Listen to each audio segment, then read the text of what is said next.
Standing here at the center of our nation's power, I can think only of everyone who's been made to feel powerless by their abusers, by a system that failed to protect them.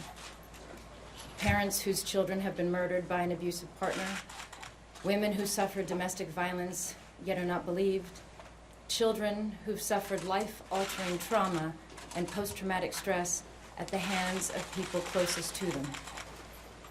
Anyone who's been in those situations will tell you just how far they feel from the power concentrated here in this building.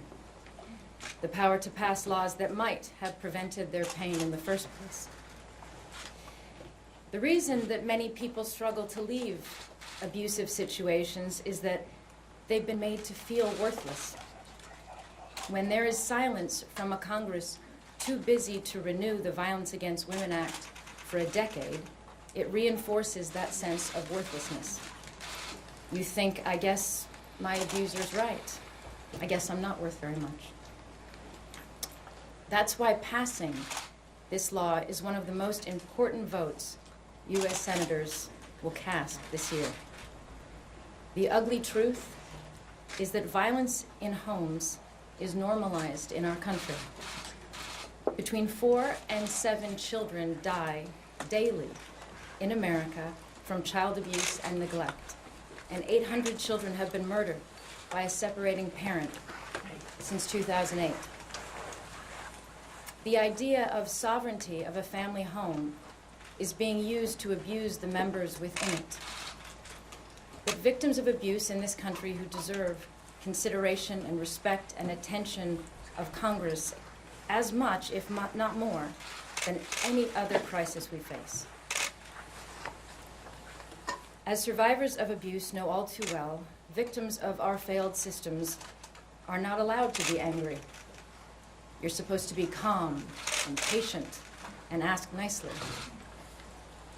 But you try staying calm when it's as if someone is holding your head underwater and you're drowning. Try to stay calm when you're witnessing someone you love being harmed.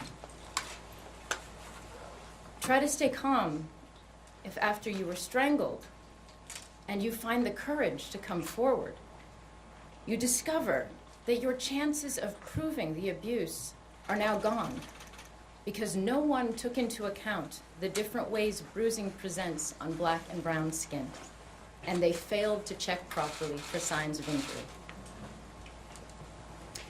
I am in awe of the parents who, after the murder of their children, have fought to change the law to protect the next child. Parents like Anna Estevez, mother of Kiki, Kathy Sherlock, mother of Caden. Even though that means reliving every day the horror and pain and loss, and remembering how they begged for help to protect their child and were belittled and ignored. There are people in this room who have suffered abuse and been denied justice, but have worked for years to ensure that this VAWA reauthorization achieves certain basic protections that no survivor should have to ask for, like Caden's Law, or funding for non-racially biased forensic evidence collection, or the jurisdiction to prosecute non-Indian perpetrators of sexual assault, child abuse, and sex trafficking on tribal land. These protections are urgently needed, so I repeat, this is one of the most important votes you will cast this year in the Senate. I'm very grateful to the National Task Force to End Sexual Violence and Domestic Violence, and its many members and advocates, including Rachel, Karma, Carrie, Kelby, Condencia, and many others, for all they have done to advance survivor voices and legal protection. I am grateful to Senators Durbin, Ernst, Feinstein, and Murkowski for their leadership on this issue and for inviting me to speak. And most of all, I want to acknowledge